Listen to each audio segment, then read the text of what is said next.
આકાશવાણી સમાચાર પ્રવેશ અડિયેચા વાંચે છે. મુખ્ય સમાચાર. પ્રધાનમંત્રી નરેન્દ્ર મોદી આજે વિવિધ રેલવે પરિયોજનાઓનો શિલાન્યાસ અને લોકાર્પણ કરશે. કેન્દ્રીય સ્ટીલ મંત્રી એચ.ડી. કુમારસ્વામી આજે નવી દિલ્હીમાં સ્ટીલ ક્ષેત્ર માટેની PLI યોજના 1.1નો પ્રારંભ કરાવશે. અમેરિકાના રાષ્ટ્રીય સુરક્ષા સલાહકાર જેક સુલિવન આજે નવી દિલ્હીમાં ભારતના રાષ્ટ્રીય સુરક્ષા સલાહકાર અજીત ડોભાલ સાથે મુલાકાત કરશે. ભારતીય ખેલાડી અનાહત સિંહ બ્રિટિશ જુનિયર ઓપન સ્ક્વોશ ટૂર્નામેન્ટની ફાઇનલમાં પહોંચ્યા. જમ્મુ કાશ્મીર, લદ્દાખ, ગિલગિટ બાલ્ટિસ્તાન અને મુઝફ્ફરાબાદમાં આગામી દિવસોમાં લઘુત્તમ તાપમાનમાં ઘટાડાની આગાહી. સમાચાર વિગતવાર. પ્રધાનમંત્રી નરેન્દ્ર મોદી આજે વિડીયો કોન્ફરન્સના માધ્યમથી વિવિધ રેલવે પરિયોજનાઓનો શિલાન્યાસ અને લોકાર્પણ કરશે. જમ્મુ ક્ષેત્રમાં રેલવે સંપર્કને પ્રોત્સાહન આપવા માટે પ્રધાનમંત્રી નવા રેલવે મંડળનું પણ ઉદ્ઘાટન કરશે. શ્રી મોદી ઈસ્ટ કોસ્ટ રેલવેના રાયગઢ રેલવે મંડળ ભવનનો પણ શિલાન્યાસ કરશે. ઉપરાંત શ્રી મોદી હૈદરાબાદ નજીક ચાર્લાપલ્લી નવા ટર્મિનલ મથકનું લોકાર્પણ કરશે. તેલંગાણાના મેડચલ મલકાજગીરી જિલ્લામાં આ ટર્મિનલ મથકને 400 કરોડ રૂપિયાથી વધુના ખર્ચ સાથે નવા કોચિંગ ટર્મિનલ તરીકે તૈયાર કરાયું છે.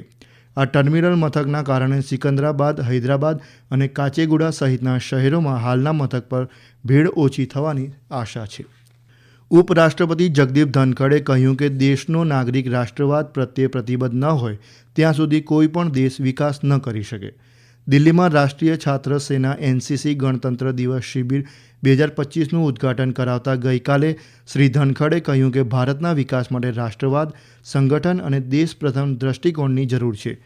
ઉપરાષ્ટ્રપતિએ દેશનું પરિવર્તન સામાજિક સદભાવ, જમીની સ્તર પર દેશભક્તિના મૂલ્યોને આત્મસાત કરવા, પર્યાવરણ જાગૃતિ, આત્મનિર્ભરતા અને નાગરિક કર્તવ્ય એમ 5 સ્તંભ પર ટકેલું હોવાનું જણાવ્યું હતું.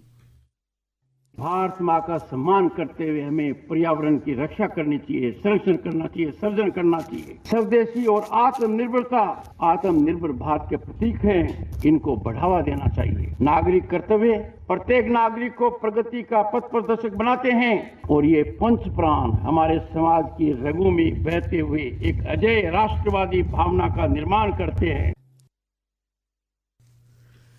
કેન્દ્રીય સ્ટીલ મંત્રી એચ.ડી. કુમારસ્વામી આજે નવી દિલ્હીના વિજ્ઞાન ભવન ખાતેથી સ્ટીલ ક્ષેત્ર માટેની PLI યોજના 1.1નો પ્રારંભ કરાવશે.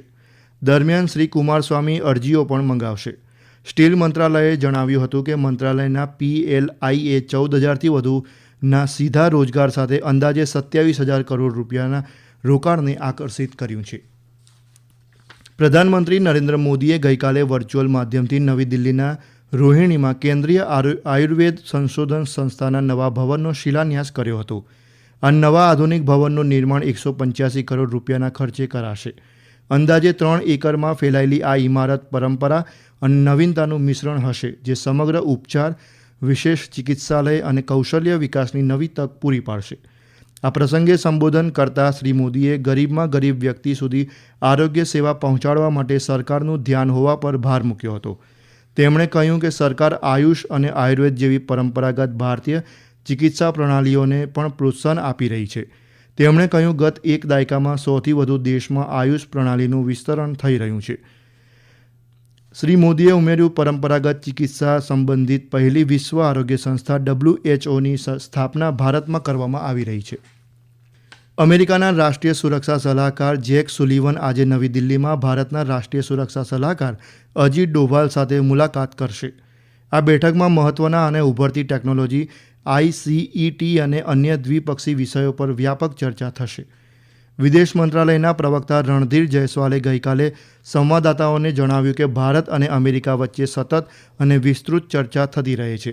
તેમણે કહ્યું, અમેરિકાની વર્તમાન સરકારનો કાર્યકાળ પૂર્ણ થવાને આરે છે, પરંતુ આ સમયે પણ આવા પ્રકારની બેઠકો અને મુલાકાતથી બંને દેશના સંબંધ મજબૂત થઈ રહ્યા છે. શ્રી સુલિવન વિદેશ મંત્રી ડૉક્ટર S. જયશંકર સાથે પણ મુલાકાત કરશે. ઉપરાંત તેઓ ભારતીય ટેકનોલોજી સંસ્થા દિલ્હી પણ જશે. આ સમાચાર આપ આકાશવાણી પરથી સાંભળી રહ્યા છો. આ સમાચાર આપ અમારી YouTube channel AIR news Gujarat પર પણ સાંભળી શકો છો. વધુ સમાચાર માટે આપ અમારી વેબસાઇટ newsonair.gov.in/gujarati અને અમારા એક્સ હેન્ડલ AIR_news_ABAD ને ફોલો કરશો.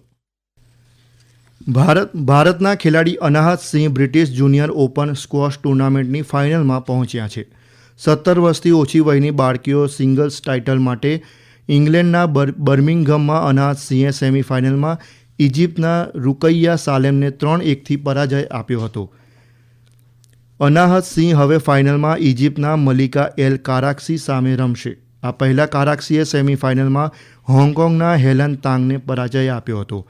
વિશ્વ જુનિયર સ્ક્વોશ ચેમ્પિયનશિપ બાદ બ્રિટિશ જુનિયર ઓપનને બીજી સૌથી પ્રતિષ્ઠિત જુનિયર સ્ક્વોશ ચેમ્પિયનશિપ માનવામાં આવે છે.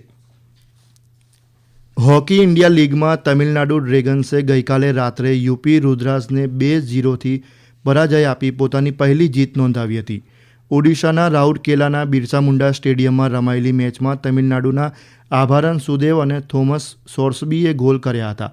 આ પહેલા રાઉરકેલામાં સુરમા હોકી ક્લબે વર્તમાન વિજેતા વેદાંત કલિંગ લાન્સર્સને 4-3થી માત આપી હતી. હાફ ટાઈમથી થોડી જ પહેલાં ખેલાડી સંજયના ગોલના કારણે લાન્સર્સને સરસાઈ મળી હતી. આજે આ ટુર્નામેન્ટમાં સુરમા હોકી ક્લબ દિલ્હી SG પાઇપર્સ સામે રમશે. આ મેચ રાત્રે 8:15 વાગે શરૂ થશે. ઉત્તર ભારતમાં હાલમાં ઠંડીનું મોજું યથાવત છે. ભારતીય હવામાન વિભાગે જણાવ્યું કે આગામી 4થી 5 દિવસ દરમિયાન જમ્મુ કાશ્મીર, લદ્દાખ, ગિલગિટ, બાલ્ટિસ્તાન અને મુઝફ્ફરાબાદમાં લઘુત્તમ તાપમાનમાં 4થી 5 ડિગ્રી સેલ્સિયસનો ઘટાડો નોંધાઈ શકે છે. જ્યારે આજે હિમાચલ પ્રદેશના કેટલાક વિસ્તારમાં હળવાથી મધ્યમ વરસાદની પણ આગાહી છે. ઉપરાંત પંજાબ, હરિયાણા, ચંદીગઢ, દિલ્હી, ઉત્તર પ્રદેશ, રાજસ્થાન, પશ્ચિમ બંગાળ, સિક્કિમ, બિહાર, ઝારખંડ અને ઉત્તર પૂર્વના કેટલાક ભાગમાં આગામી 2 દિવસ રાત્રે અને સવારના સમયે ગાઢ ધુમ્મસની સ્થિતિ યથાવત રહેવાની પણ સંભાવના છે. આ તરફ ઉત્તર પશ્ચિમ, મધ્ય અને પૂર્વ ભારતમાં આગામી 3થી 4 દિવસ દરમિયાન લઘુત્તમ તાપમાનમાં કોઈ ફેરફાર નહીં થાય. સિરિયાના વિદેશ મંત્રી અસદ હસન અલ શિબાનીએ સિરિયા પર લગાવેલા પ્રતિબંધને દેશના વિકાસમાં અડચણરૂપ ગણાવતા અમેરિકાને આ પ્રતિબંધ હટાવવા આગ્રહ કર્યો છે. કતારના સત્તાવાર પ્રવાસ દરમિયાન તેમણે આ મુજબ જણાવ્યું હતું. કતારના પ્રધાનમંત્રી અને વિદેશમંત્રી સાથેની બેઠકમાં શ્રી હસન અલ શિબાનીએ કહ્યું કે પ્રતિબંધના કારણે તંત્રથી વધારે લોકોને અસર થાય છે. સિરિયન અધિકારીઓ હાલમાં આંતરરાષ્ટ્રીય મદદ માંગી રહ્યા છે તેમજ આર્થિક સુધારા અને રાજકીય સ્થિરતા માટે ભાગીદારીની ભવિષ્યની યોજના પણ તૈયાર કરી રહ્યા છે. હવે આજના અખબારોના મુખ્ય સમાચારો રજૂ કરે છે અનિલ પટેલ. આજના અખબારોમાં વિવિધ સમાચારો હેડલાઇનમાં જોવા મળે છે. ગુજરાત સમાચારની હેડલાઇન છે યુરોપ અમેરિકા પર બરફનું તોફાન, કરોડો લોકો અંધારપટમાં. અખબારે બ્રિટનમાં બરફની ચાદર શીર્ષક સાથે તસવીર પણ પ્રકાશિત કરી છે. તો આ જ સમાચારને હેડલાઇન બનાવી નવગુજરાત સમયે લખ્યું છે અમેરિકામાં બરફનું તોફાન, 5 રાજ્યોમાં ઇમરજન્સી. ગાઝામાં ઇઝરાયેલના સતત હુમલાના સમાચારને હેડલાઇન બનાવી સંદેશ લખે છે ગાઝામાં ઇઝરાયેલનો કાળો કેર, 3 દિવસ 94 એર સ્ટ્રાઇક, 184 મોત. ઓસ્ટ્રેલિયા સામે ક્રિકેટ શ્રેણીમાં ભારતના પરાજયના સમાચારને મોટાભાગના દૈનિકોએ પ્રથમ પાને તસવીર સાથે પ્રકાશિત કર્યા છે. નવગુજરાત સમયનું શીર્ષક છે ઓસ્ટ્રેલિયા સામે અંતિમ ટેસ્ટમાં નાલેશીભરી હાર સાથે ભારત WTC ફાઇનલમાંથી બહાર. તો દિવ્ય ભાસ્કરનું હેડિંગ છે ઓસ્ટ્રેલિયામાં 10 વર્ષ બાદ ભારતે ટેસ્ટ સિરીઝ ગુમાવી. સંદેશના અહેવાલ પ્રમાણે યુપી બિહારમાં કાતિલ ઠંડીથી 10ના મોત અને ફૂલછાપની હેડલાઇન છે પોરબંદરમાં કોસ્ટગાર્ડનું હેલિકોપ્ટર ક્રેશ, 3 જવાન શહીદ. અંતે મુખ્ય સમાચાર. પ્રધાનમંત્રી નરેન્દ્ર મોદી આજે વિવિધ રેલવે પરિયોજનાઓનો શિલાન્યાસ અને લોકાર્પણ કરશે. કેન્દ્રીય સ્ટીલ મંત્રી HD કુમારસ્વામી આજે નવી દિલ્હીમાં સ્ટીલ ક્ષેત્ર માટેની PLI યોજના 1.1નો પ્રારંભ કરાવશે. અમેરિકાના રાષ્ટ્રીય સુરક્ષા સલાહકાર જેક સુલિવન આજે નવી દિલ્હીમાં ભારતના રાષ્ટ્રીય સુરક્ષા સલાહકાર અજીત ડોભાલ સાથે મુલાકાત કરશે. ભારતીય ખેલાડી અનાહત સિંહ બ્રિટિશ જુનિયર ઓપન સ્ક્વોશ ટુર્નામેન્ટની ફાઇનલમાં પહોંચ્યા. જમ્મુ કાશ્મીર, લદ્દાખ, ગિલગિટ, બાલ્ટિસ્તાન અને મુઝફ્ફરાબાદમાં આગામી દિવસોમાં લઘુત્તમ તાપમાનમાં ઘટાડાની આગાહી. આ સાથે આકાશવાણી પરથી સમાચાર પૂરા થયા.